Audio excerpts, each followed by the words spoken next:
Hi everyone, I'm Aaliyah and I'm here at Airfield today to talk to you about food waste reduction in terms of compost. So one way that we can use compost in food waste reduction is through the brown bin. And the brown bin is an excellent resource for composting, but it's also the last stop in our compost adventure. If you have a big farm or a big garden like here at Airfield, there are these large compartment ways of composting where you turn the compost and it gathers a lot of heat, and that's a really great way to do it if there's a bunch of space. But for us at home in our back gardens or on our balconies or even inside, there's back garden methods as well as even inside methods. And the best one that I can recommend today is worm composting, or as I like to call it, vermicompost. Let's go check out how to do it. So here we are to assemble our own do-it-yourself, our DIY compost bin with worms. And before we move on, a quick definition of composting is that it's the breaking down, the decomposing of natural materials, of organic matter. And it creates this really nutrient-rich, dark brown soil that we add to the garden when it's finished, and it will really help your vegetables and plants thrive. It's one of the easiest ways to compost at home in your back garden or even inside of your house or on the balcony because it's small, it's compact, it's easy to manage, and you get really fast and good results with the key feature of the worm bin, the worms themselves. So we are going to talk about the materials you'll need, how to assemble your worm bin, and how to maintain and then harvest the worm compost that your worm bin creates. Here we are assembling the materials. The first essential material is the bin itself.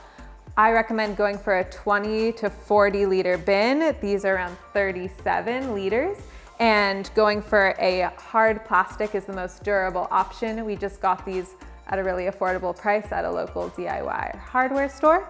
And what you can do to have this all completed on your own is get a drill, and we drilled 4 holes and 3 rows of those on each side, and that will make sure that there's aeration within the bin itself, and that's a key piece of having a comfortable place for the red wiggler worms to do their work.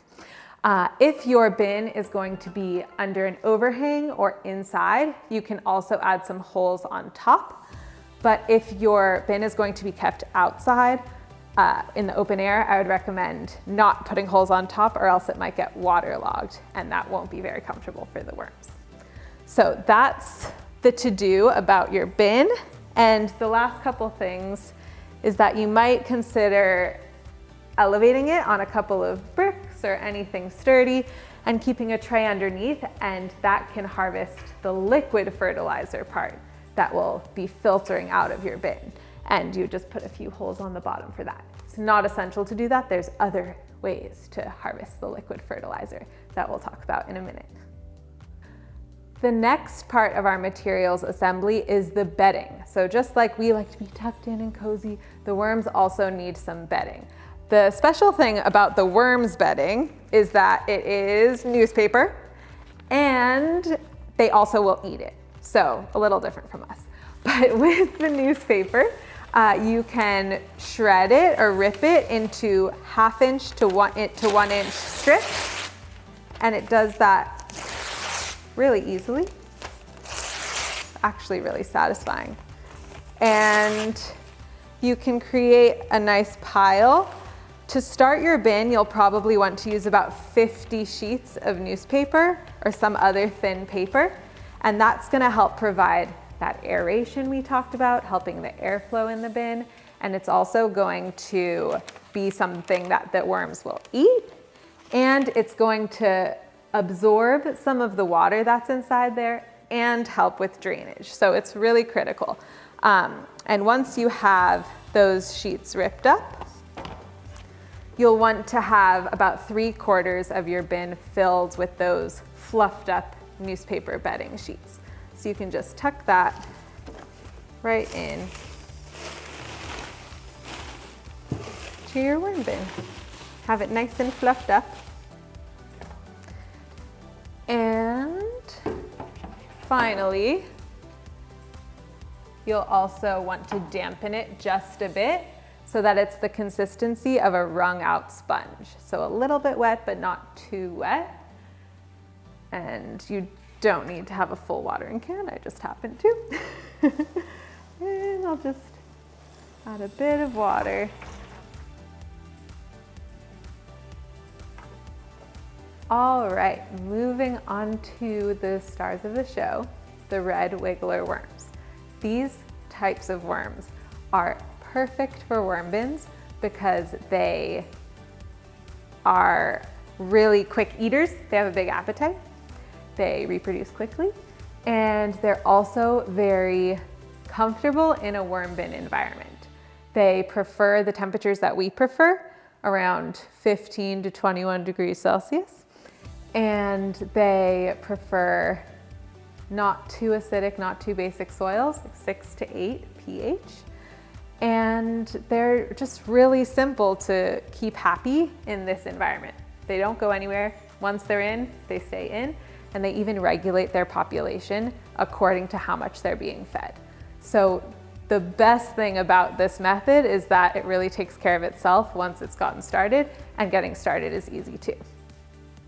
In terms of how many red wiggler worms to add to your bin, starting with about 250 to 500 worms is ideal for a size of bin that's around this, because they, as I said, they'll regulate their population. So they would grow to a size of 1,000 kind of maximum in this size of a bin, being fed their weekly or a couple of weekly food scraps that they'll get, and that we'll talk more about in a minute. So once all of that is in order, they're really going to regulate themselves. You don't have to touch them. You don't have to go in there. You can peek in from time to time and just make sure that there's still a population there, but they don't attract pests and flies. They just really are clean and keep to themselves and do their own thing. So they're the perfect house composting pets in a way, but you don't have to love them. Red wiggler worms are the kind to get. You can get them in packs online that are meant exactly for this worm bin purpose. You can also find them at farms or in gardens if you're digging into healthy soil. So that's where to source them. And just make sure that you're getting red wiggler worms, also sometimes referred to as tiger worms. They're small and they're really perfect for this environment. They love eating and living in the first 6 to 8 inches of the soil. So this is a perfect environment for them. Sometimes they're confused with the European night crawler worms that are quite large, like so. And these can function in worm bins. However, they prefer to live deeper in the soil, so they're not as ideal for a shallow living environment. So red wiggler worms are your go-to. We are going to take a look now at the do's and don'ts of which food waste belongs in a worm bin. As we talked about way at the beginning, this food waste composting method of the worm bin is what we do before we consider the brown bin. So we're trying to harvest all of the food waste that we haven't eliminated from planning, preparing, and creating our meals into our worm bin, and then what's left over will go into the brown bin. So the do's, as you see here, this is the start of some do's. The most common do's and ones that worms really prefer are fruit peels and vegetable peels. With all of the do's, we try to help the worms out by breaking them up into smaller pieces because they have tiny little mouths and they break up the food using a gizzard, kind of like a chicken. So they need gritty bits to help them with their digestion, and they need the food waste itself to be a bit smaller, and that will just make the food waste decompose faster. So you might just snip it up a little bit. You can rip it up however you want to do it, but just take a couple minutes when you're about to dump it in to make it a little easier for your worms. So, and even if you don't, they will decompose it. It's just gonna take a little bit longer. So there's some banana peel. You can put in a rotting apple. This apple, unfortunately, is really mushy, and I found it on the floor outside of the apple tree, the ground. And it was already going to waste, so the worms will love it. You can include leaf litter, a little bit of that, trying to keep a balance of the browns and greens that you would put into a compost. You can put in some lettuce that was going off. You know how sometimes it gets mushy when it hasn't been used inside of your refrigerator. Unfortunately, we'll try to avoid that and use it when it's ready, but if it doesn't get used, the worms will love it. Leaves that are yellowing in your garden itself, like this came from a lettuce leaf from my garden that I hadn't picked in time. The bottoms of greens that you are not including in your food, so this is spinach. I just took the base of it, and that could be really good for the worms. So essential food waste, some stale bread that didn't get eaten. Again, we of course want to avoid that and try to consume everything that we've planned for and cook that stuff. But if it is left, we can break it up a bit and the worms will eat it up. So things like that, and rinds of melon that can go in. Those are some of the do's. Some other do's have to do with the gizzard and the digestion of the worm. Because they don't have the same kind of digestion as us, they're needing some gritty materials that will help them break down what they put into their mouths. So to help them along with that, you can wash some eggshells to get rid of all the gooey bits, and you can crunch it up for them. And just like for chickens, it really helps them with their digestion. So you get some of those crushed eggshells in. And coffee grounds actually do wonders for the grittiness as well, in moderation, because they don't want the soil to be too acidic. And if we put in too much, it won't be good for them. So some coffee grounds, and if you use coffee filters, that can go in too. So that's like more bedding. So there's some coffee grounds. Feels like cooking show for worm bin. And finally, a sprinkling of some soil. So just 2 to 4 cups of regular garden topsoil or potting soil will be perfect to start your bin. And it's just, as I said, gonna help them get some beneficial microorganisms into the bin, and also the grittiness from the soil itself. So sprinkling on top, and then we'll add it in to the worm bin. On to the don'ts. So just as we had our do's, it's important to know the non-examples, and we have them displayed here. The first one that might catch your attention is one that was listed in the do's. Why is there also bread in the don'ts? There's bread in the don'ts as well, because if we overdo it with the bread, if we put too much in, it will create imbalance inside of the worm bin. And the worm bin is all about balance, and that's why it's an art and a science. It's creating this balance inside. So it's kind of true with all of the ingredients, but especially bread, we shouldn't put too much because it can really dry things up. Another don't is woody debris, woody items. It just takes too long for it to decompose. These twigs are natural, of course, but they'd be better suited for a bigger compost bin or even for the brown bin, because it'll just take too long for the worms to eat this up. Another set of don'ts is citrus. Citrus is very acidic and can really interact badly for the pH inside of the bin. So really juicy extra limes or gone off oranges, or especially moldy lemons, not good for the worm bin, and the mold could also spread. Ooh. You can also kind of think of it as, what would you not want in your worm bin? This delightful apple, good stuff. This kind of gnarly onion, not as nice. So yeah, we also don't put onions. This is the bottom of a leek. It looks like this is the bottom of a leek. It looks like it could be a good candidate because it's a really nice piece of food waste, but these are also going to disrupt the balance inside of the worm bin, these alliums, the onion and garlic. and these would be better suited for the brown bin. And of course, trying to eat it all first if we can.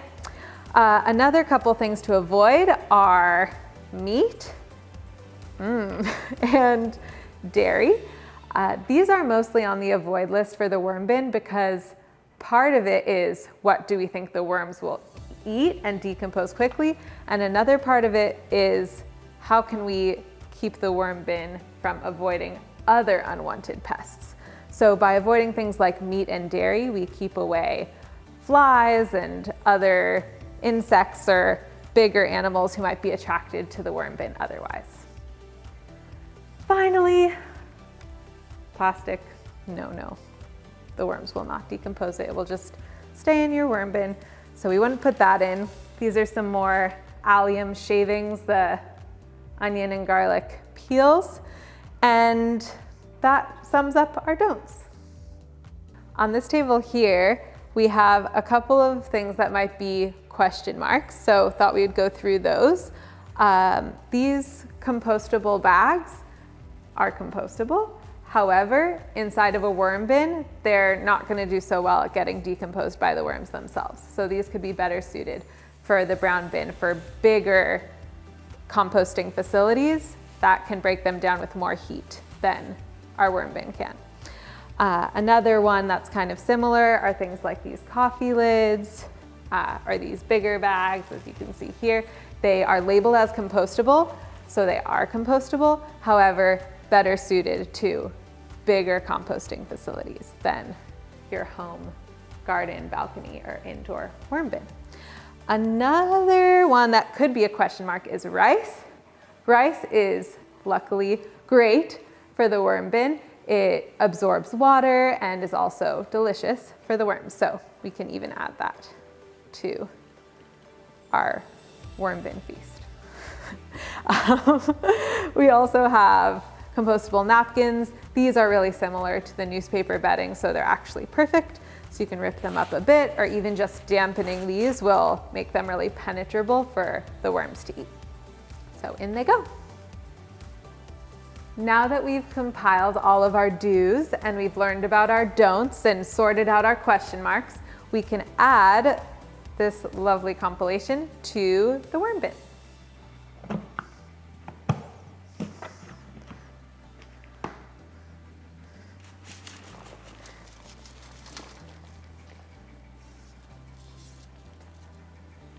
Ta-da! So now that we've assembled our bin and drilled the holes, we've added some newspaper bedding with a little bit of dampening. We've added a couple spoonfuls of soil, some of our do's of the food waste, and of course the red wiggler worms. You're off and running.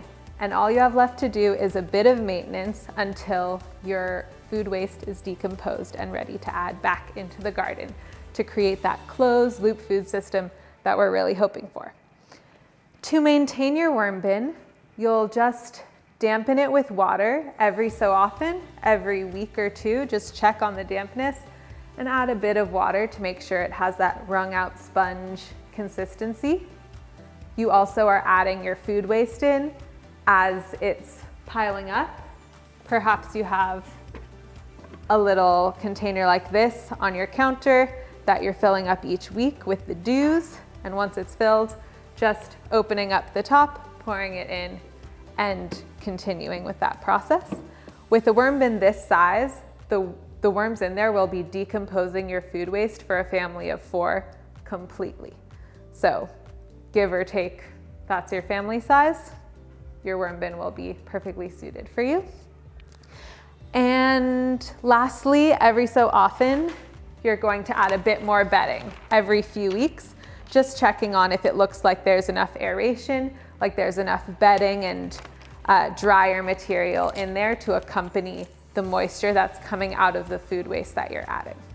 So that's all you're doing. You're just checking on all of those things that you added originally and making sure that the balance is happening inside of your worm bin and that the worms are wiggling around in there.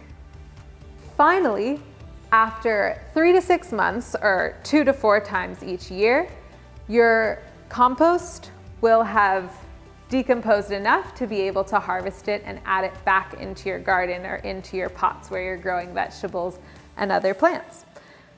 The way that I like to harvest from the worm bin is by giving the red wiggler worm something that they love. And from experience, I know that they love cooked squash or pumpkin, and adding just a bit of that in to a corner of the worm bin and waiting 24 hours, you'll notice that the worms have congregated on that hot spot of deliciousness, and the rest of the bin is then vacated for you to scoop out with a trowel or a shovel or a yogurt container to take out that finished, dark, rich, nutrient-filled compost that will be excellent nutrition for your plants. So that's a strategy I use. There's other ways as well, but that's the preferred one for me. If you would also like to harvest the liquid worm fertilizer that's coming out from your worm bin, if you had the elevated version, you can just remove the bin and bricks from the tray and add that liquid fertilizer into a watering can with 1 part liquid fertilizer to 10 parts water, and you can sprinkle that directly on to your garden beds. Alternatively, you can use a bowl or a mug or a shovel, really any scoopy device, to go in and scoop out if there's any additional liquid fertilizer and add that in a similar ratio to a watering can or other storage to be applied for a very nutrient-rich soil fertilizer to your garden.